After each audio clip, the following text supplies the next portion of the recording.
Cada día, en todo el país, alrededor de 26 millones de alumnos de educación básica. Casi 8 millones de estudiantes de educación media y superior.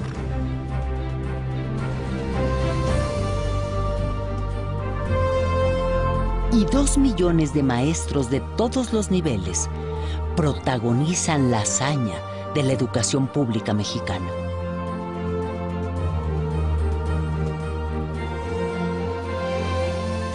Hazaña que se repite año tras año desde 1921.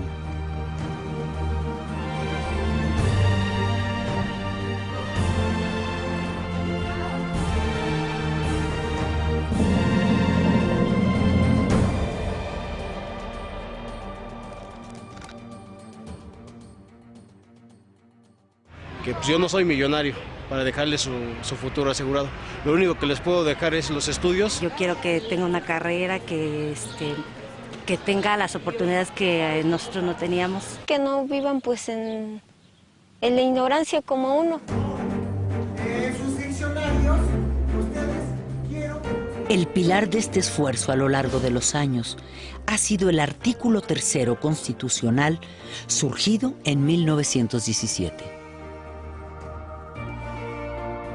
La educación que imparte el Estado debe ser gratuita y laica. Dos principios de ejercicio democrático que han contribuido a la formación de millones de trabajadores, técnicos y profesionistas en todo el país durante décadas. Tener el servicio educativo, que los chicos asistan a la escuela, que permanezcan en ella y que concluyan sus estudios cuando debe ser, pues se dice muy fácil, pero conseguirlo es muy complicado, ¿no? En la educación gratuita y laica no se distinguen diferencias sociales, económicas, de raza o religión. Es también sinónimo de respeto a las creencias religiosas que cada individuo, cada familia, tiene derecho a ejercer. Conejo. ¿Cómo puedo dar una clase si mi religión no me lo permite? No podría ir un niño con una religión diferente a una escuela, digamos, católica o cristiana o lo que sea. La escuela atiende a todos y debe ser respetuosa de las creencias y de las no creencias de todos. Porque siento que una cosa es la religión por un lado, eso se lo tiene que dar la familia, y la educación junto con los padres en la escuela. Y me gusta la pública por eso. En 70 años, pasamos de la primaria obligatoria a que también lo fueran la educación preescolar y la secundaria, bajo el concepto de educación básica. México tiene la tasa de cobertura de educación preescolar más importante del planeta. Y eso no lo dicen en los críticos de la educación. Recientemente el Congreso de la Unión aprobó que sea obligatoria la educación media superior o bachillerato a partir del año 2013.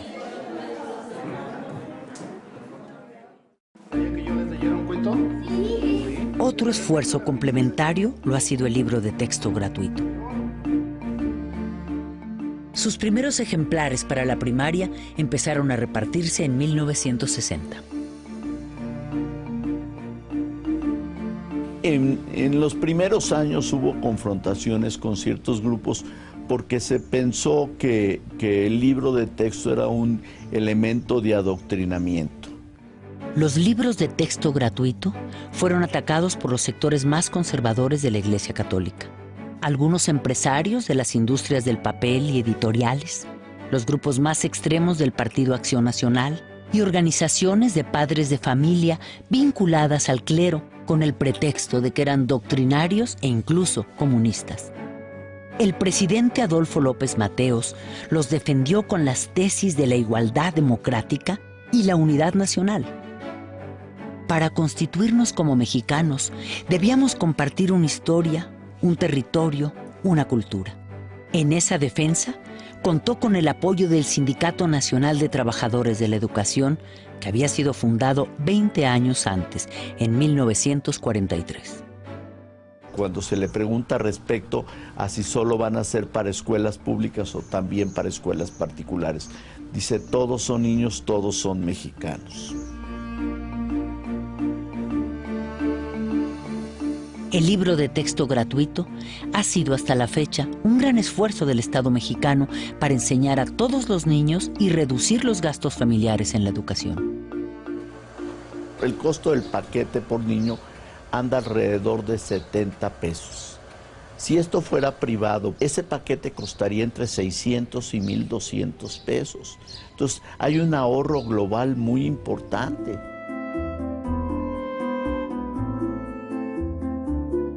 La escuela pública mexicana, la universidad pública, han sido el semillero de quienes han luchado por la transformación de México, entre quienes se encuentran personajes de gran trascendencia, hombres y mujeres como Octavio Paz, Premio Nobel de Literatura, Alfonso García Robles, Premio Nobel de la Paz, Adolfo López Mateos, maestro, presidente de la República.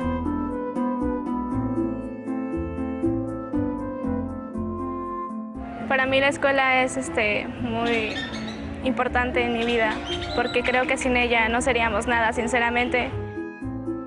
En los últimos años, todo ese esfuerzo nacional ha empezado a ser cuestionado por la calidad de la educación que reciben los niños y jóvenes mexicanos. Efectivamente, el gobierno se había ocupado de la cobertura, dejando a un lado la calidad. Al inicio del siglo XX, el 90% de los mexicanos eran analfabetas. Al término del siglo XX, alcanzamos prácticamente la cobertura universal en educación primaria y estamos muy próximos a alcanzarla en la educación secundaria. El tema de la calidad pareció hacer crisis en el año 2000, cuando se dieron a conocer los resultados de la evaluación del programa PISA, realizado por la Organización para la Cooperación y el Desarrollo Económico. Una muestra de 183 escuelas arrojó resultados preocupantes. Sin embargo, en el examen PISA 2009, realizado a alumnos de 15 años, de acuerdo a los resultados y respecto a los países latinoamericanos, en lectura, México se encuentra en el mismo nivel que Uruguay, por arriba de Argentina, Brasil, Colombia, Panamá y Perú, así como del promedio de América Latina. Sin embargo, su media es inferior a la de Chile. En ciencias, México tiene un desempeño superior al promedio de América Latina. En matemáticas, México se ubica solo por debajo de Uruguay, al mismo nivel que Chile y supera el promedio de América Latina. Sí, también es cierto que estamos muy lejos de los de arriba, Shanghái, China, Hong Kong y Corea del Sur. En los últimos años se ha impulsado mucho la política de evaluación. O sea, en el sentido de identificar dónde tenemos los problemas, aunque en realidad todavía nos cuesta mucho trabajo aceptar muchas cosas, ¿no? Entonces damos resultados de PISA, por ejemplo, ¿no? Y si México está en tal o cual posición, de manera muy simplista respecto a otros países de la OCDE, y no nos metemos a analizar nuestros resultados a fondo. La educación mexicana, en términos puramente técnicos, está ligeramente por debajo de lo que es esperable en función de la mezcla social del país. Un país inequitativo, de las dimensiones de la inequidad de México, ¿qué querían que obtuviéramos en PISA? No evalúe solamente el resultado de enlace, evalúa también el tipo de relaciones, el tipo de procesos, todo lo que se vive en una escuela, para poder que tengas una evaluación integral. La calidad educativa, para ellos es importante la calidad educativa, pero ellos no se dan cuenta de todos los problemas y carencias que hay dentro de un salón de clases, ¿no? Desde el alumno que a lo mejor su mamá no tiene para traerlo a la escuela, desde el alumno que viene arrastrando con las problemáticas de los papás y que llegan a la escuela llorando y maestra me pasó esto. Entonces, ¿cómo voy a pedirle yo al niño que aprenda de la misma manera que un niño que tiene a sus papás con ellos, que no tiene carencias? Más 14. Hay mucho trabajo detrás de cada cantidad. Entonces me gustaría más que centrar a esas escuelas y ver que a veces un 6 en un alumno implica un reto muy grande. Y para los de fuera decir un 6 dices panzazo, pero desde dentro ese 6 es más que un 10. 11. ¿Ese es el resultado? Entonces vámonos con la otra. ¿Qué operación tienes que hacer? ¿Qué operación tienes que hacer? ¿Una qué? Resta. 18. Otra más. 6 más 14.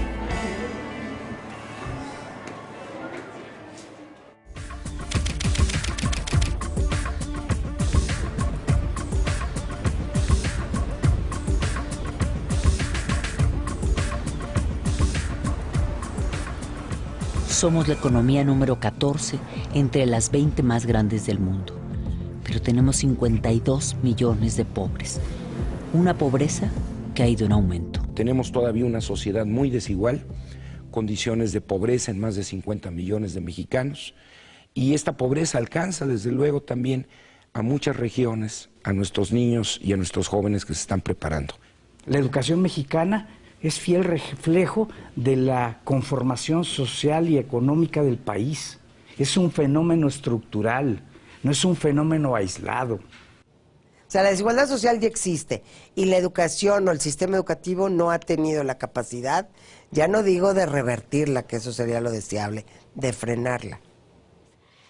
Las niñas que vienen así con la pancita vacía, por eso fue de que nuestro director y nuestro subdirector se empeñaron en pedir un desayunador al municipio porque nuestros niños se desmayaban en los honores, se dormían en las bancas y el maestro nos decía, es que hay muchos niños que no comen porque unos vienen de lejos. Según el promedio nacional, los mexicanos tenemos un ingreso de 11,400 pesos al mes. Esta cifra esconde la enorme desigualdad que hay entre el 10% más pobre, que gana apenas 2,040 pesos, y el 10% más alto, que obtiene ingresos de 44,000 pesos mensuales o más, mucho más.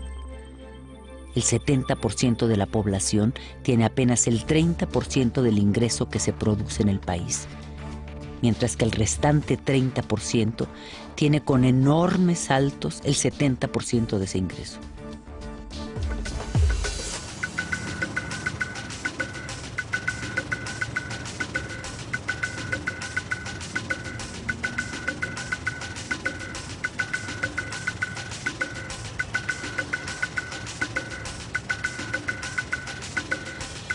De acuerdo al Instituto Nacional de Estadística y Geografía, el INEGI, de nuestra población económicamente activa, un 29%, 14 millones de personas, trabaja en la economía informal.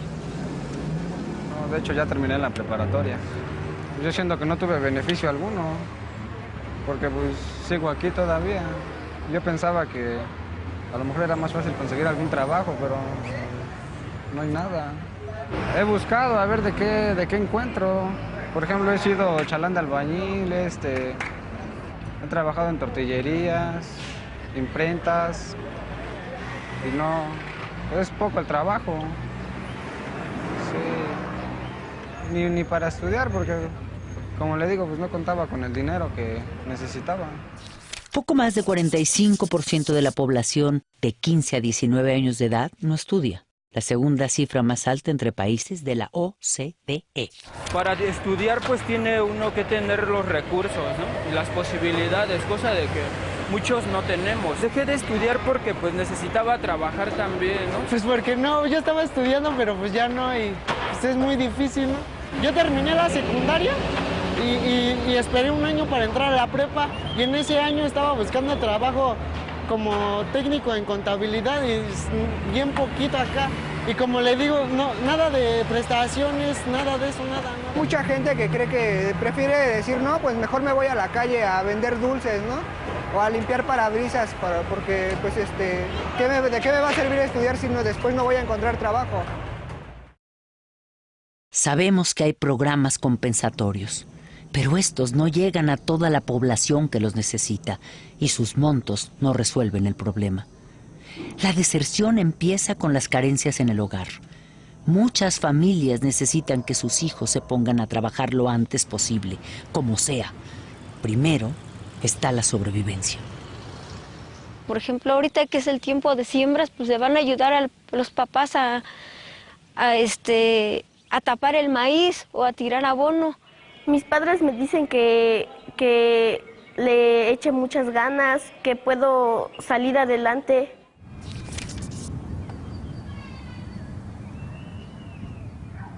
Debido a que México destina casi la cuarta parte de su gasto público a la educación, hay quienes consideran que hay recursos suficientes.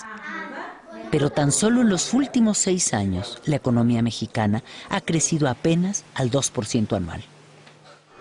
Ha aumentado la cobertura en educación media superior y en educación superior. Por ello, en términos reales, el presupuesto educativo no ha crecido para hacer frente a las necesidades que el esfuerzo de calidad requiere.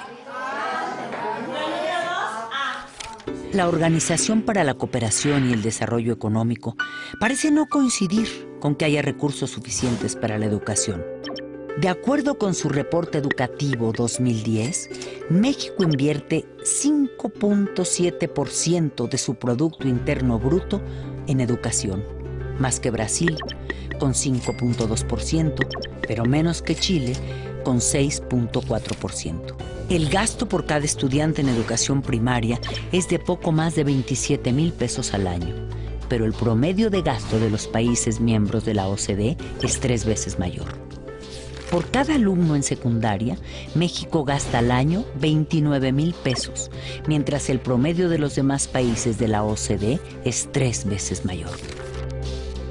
A los estudiantes de educación superior se destinan casi 90,000 pesos por alumno al año, pero el promedio de la OCDE es casi el doble que el de México.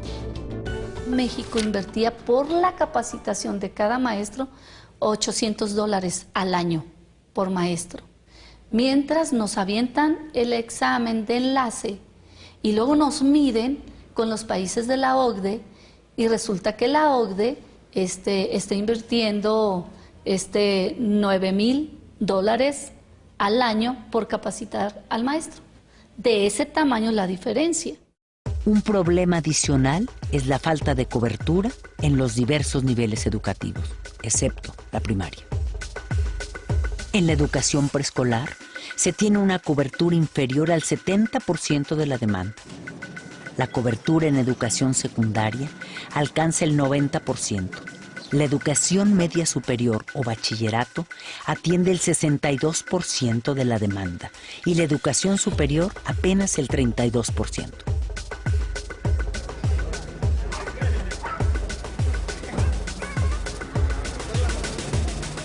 Las opciones se las dan a otros y no entran casi todos. La opción que quiere la primera casi muchos no se quedan. Yo quería diseño automotriz, con algo así de carros y todo eso, pero pues no. Pues es que los gastos eran muchos.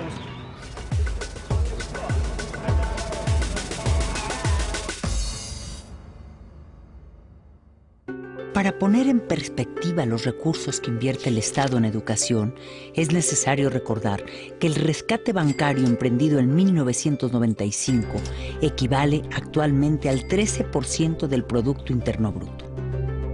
Su monto asciende a 1.7 millones de pesos, cantidad equivalente a lo que, de acuerdo al presupuesto de 2011, el gobierno federal destinaría a los programas de combate a la pobreza en los próximos 60 años.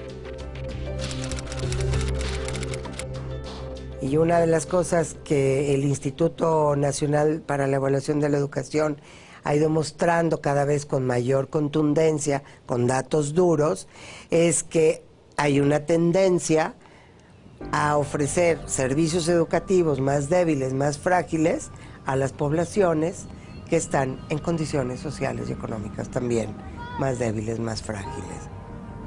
Aún así, en todos los espacios escolares hay maestros que se esfuerzan por enseñar lo que pueden y cómo pueden, a veces en contra de muchas adversidades. La mayoría de los que trabajamos aquí somos, podríamos decir que iniciadores. Llegamos cuando esta escuela prácticamente eran salones de lámina, y pues gracias a la labor que han hecho los compañeros maestros en base a su trabajo, gracias a que nosotros hemos estado tocando puertas para solicitar el apoyo, sobre todo en la infraestructura, para la construcción. Ahorita vemos una escuela, pues a mi parecer muy bonita, porque ya contamos con salones, con la dirección, con el aula de medios, pero que en un tiempo no existía nada de eso. Yo tengo 2 años aquí ya en esta escuela, y en esos 2 años lo que hemos hecho es construir el drenaje, porque ni siquiera existía un drenaje aquí en la institución educativa. Construimos el drenaje y, le repito, la iniciación de nuestra barda perimetral, donde ahorita llevamos aproximadamente 90 metros lineales.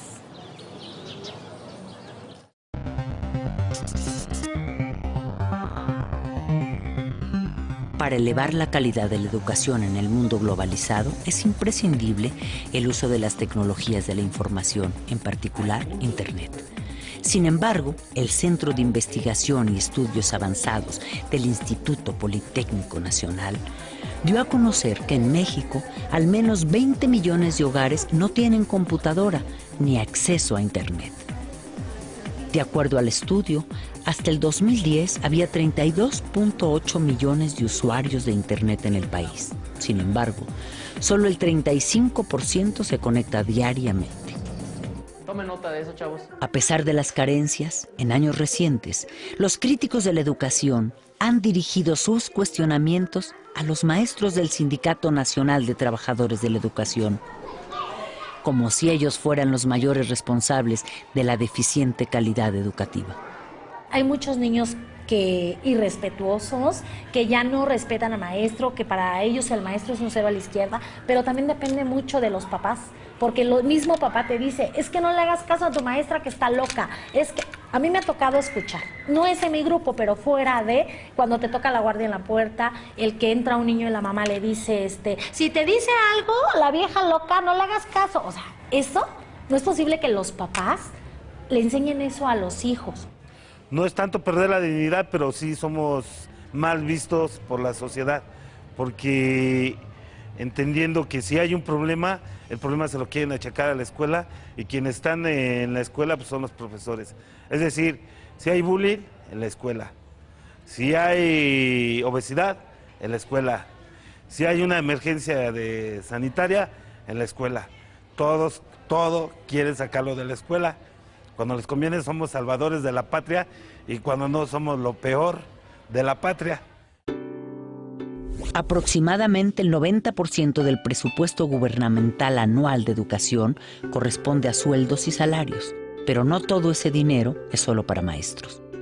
En este porcentaje se incluyen también los salarios de todos los niveles de la burocracia de una gran cantidad de dependencias de la Secretaría de Educación Pública. Es una labor muy noble, ¿sí? Trabajamos con recursos humanos, trabajamos con corazones, trabajamos con niños y jóvenes, que finalmente son el futuro de una sociedad. Y desde mi punto de vista, no creo que el salario de un maestro corresponda a lo que realmente el maestro está desempeñando en su aula. Le puedes pagar al maestro por horas de trabajo, pero no me parece que le estés pagando, o le estén pagando, o nos estén pagando por el nivel de responsabilidad en el aula, ¿no?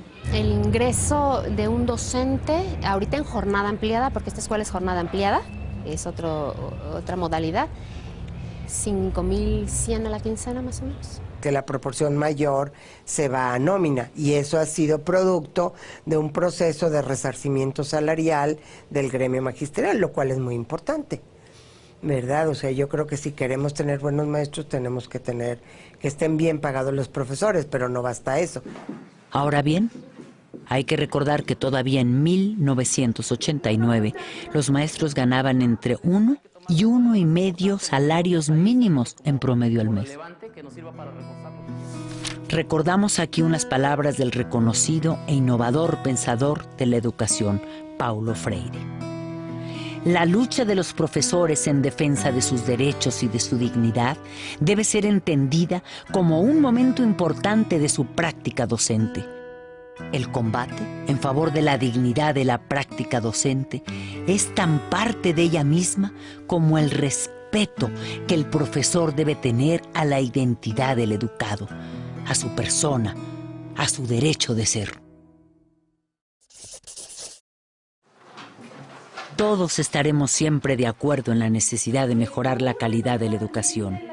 Pero esta pretendida calidad tiene muchos componentes que rebasan al aula en nuestra compleja realidad nacional. ¿Sí es lo mismo? Calidad es muy distinta lo que representa para un padre de familia, por ponerte un ejemplo, cuyo hijo va a una escuela rural en Huachochi, Chihuahua, que lo que es la calidad de la educación para un padre cuyo hijo va a una escuela privada en la Colonia del Valle. Lo que esperan ambos es totalmente distinto.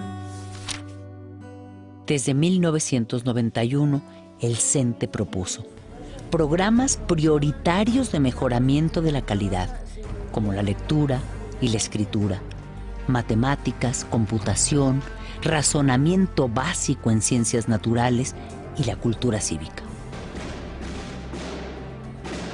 Programa Nacional para la Actualización y Profesionalización de los Maestros. Poner en marcha los mecanismos de carrera magisterial. Involucrar en mayor grado a los padres en la tarea educativa.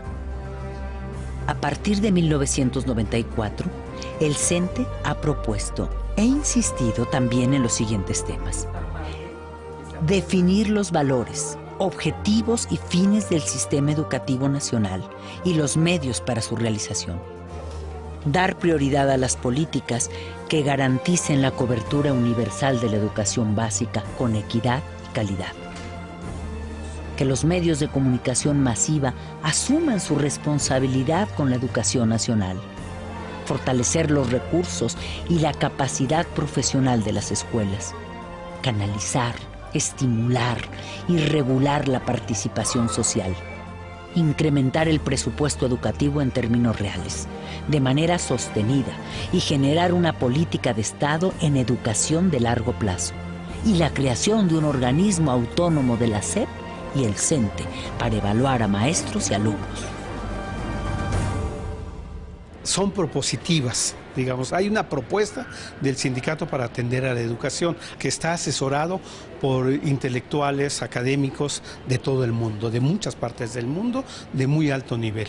Y que en realidad el sindicato tiene ciertas propuestas que con mucho rebasan los planteamientos del propio Estado, ¿no? Bueno, muchos temas han sido iniciativas del propio sindicato, no han surgido de las autoridades.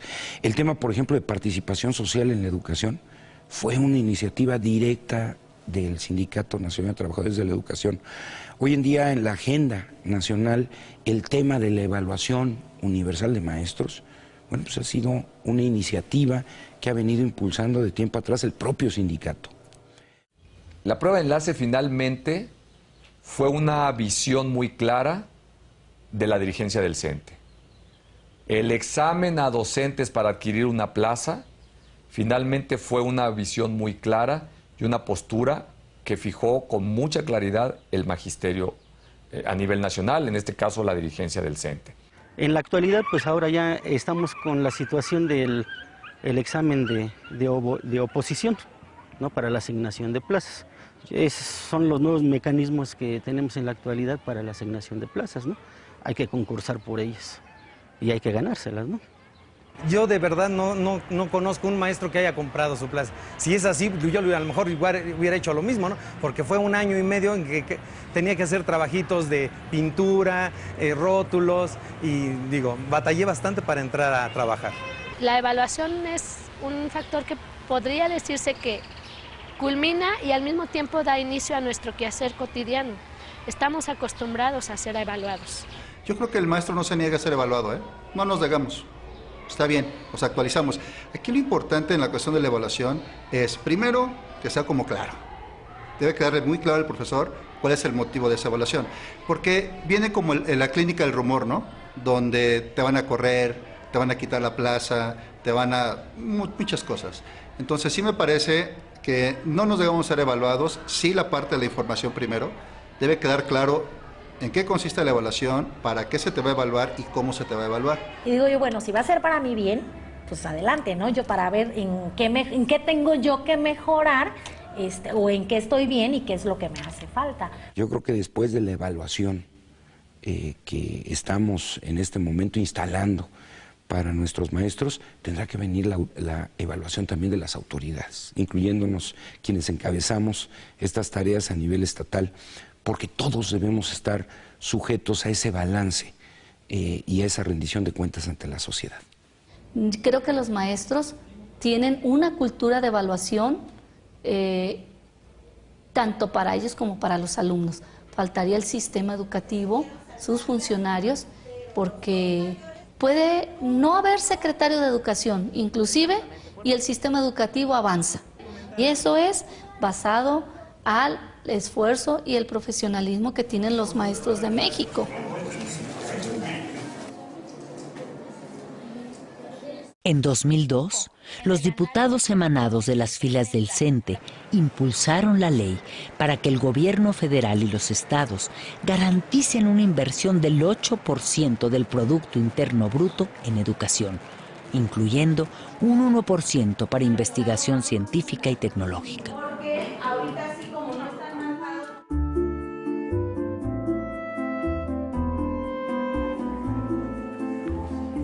También iniciativa del CENTE ha sido el programa Escuela Siempre Abierta, iniciado en 2008. El CENTE planteó la necesidad de que las escuelas públicas se abran a la comunidad, amplíen sus horarios de atención y promuevan la participación de los padres de familia para contribuir con el desarrollo integral. Escuelas de tiempo completo es una propuesta para que los niños puedan aprender en ese tiempo extra de que no son clases regulares, puedan tener otras habilidades, puedan adquirir mayores habilidades acerca de la lectura, la pintura, la música, esas habilidades que muchas veces no nos da tiempo en clases de tiempo regular por la premura de cumplir con un programa establecido. La Escuela Primaria Centro Urbano Presidente Alemán es una escuela de jornada de tiempo completo, que su horario implica es de 8 a 4 de la tarde. Aquí los niños tienen la ingesta de alimentos después de la 1 de la tarde y tienen sus actividades del programa de escuelas de tiempo completo.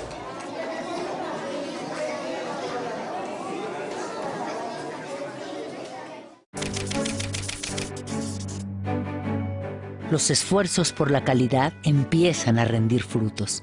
Sin duda, un logro importante es el programa Escuelas de Calidad, en el que tienen una responsabilidad directa maestros, directivos de las escuelas y padres de familia.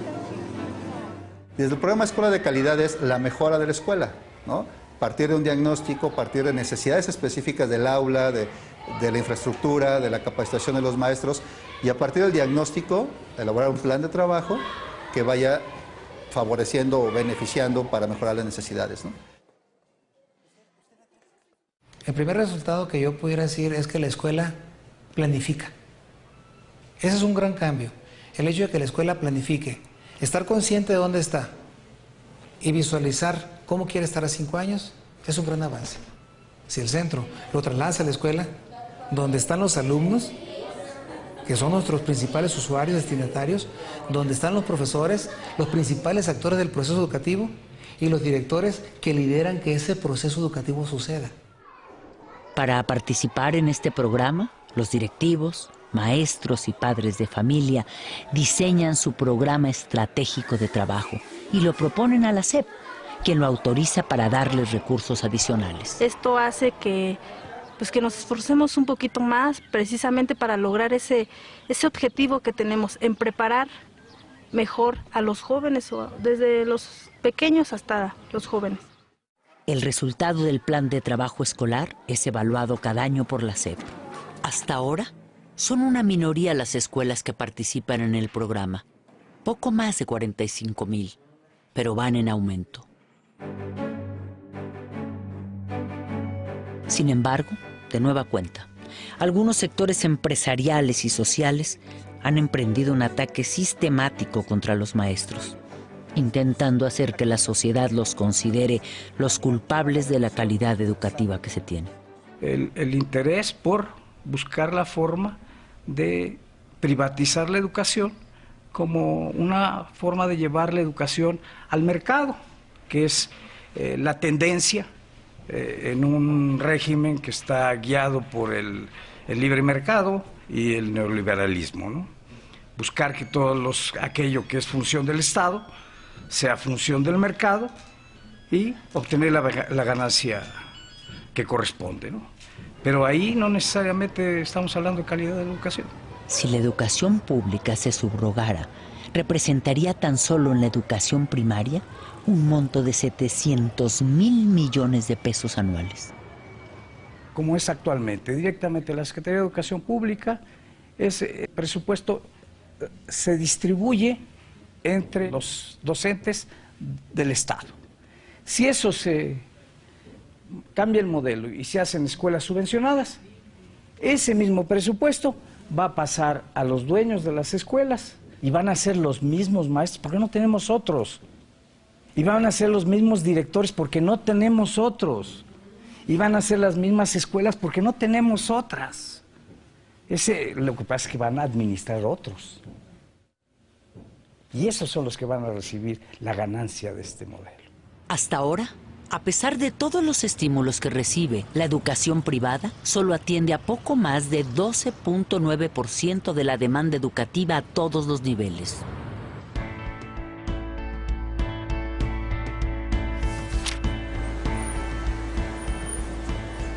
Al problema de la calidad de la educación contribuyen también la infraestructura, la cobertura, la estructura burocrática que la rodea, la pertinencia de los planes y programas de estudio, la formación de maestros desde las normales, también las relaciones sindicales, la calidad de la capacitación a los maestros, la distancia de la sociedad con la escuela, la poca participación de los padres de familia, la propia estructura educativa.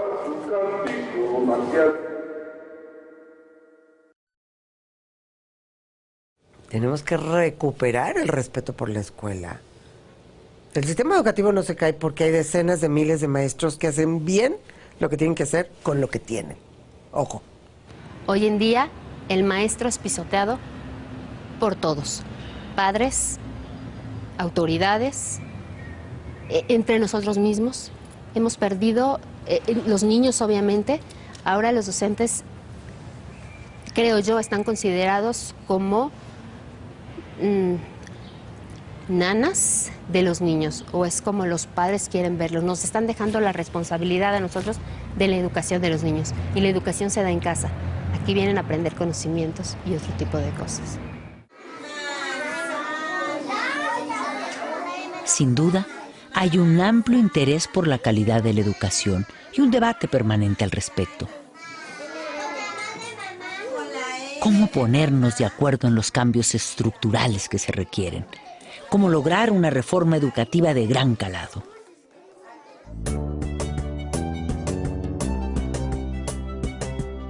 Para fortalecer la participación social en la educación, el CENTE ha realizado desde 1994 los Congresos Nacionales de Educación y los encuentros de padres de familia y maestros. En ellos han participado especialistas y personalidades de muy diversas disciplinas para hablar sobre el valor y el futuro de la educación. Hay dos enemigos fundamentales de la democracia en todas partes, y ustedes lo saben igual que yo. Son la miseria y la ignorancia. Lucha por la democracia todo el que combate la miseria y todo el que combate la ignorancia. Y en todos aquellos regímenes políticos en que se acepta como inevitable la miseria y se acepta como inevitable la ignorancia, en realidad no hay verdadero espíritu democrático. La educación gratuita, laica y de calidad que está obligado a ofrecer el Estado es todavía la única opción, la única esperanza de la mayoría de los mexicanos, algo que no se nos puede olvidar.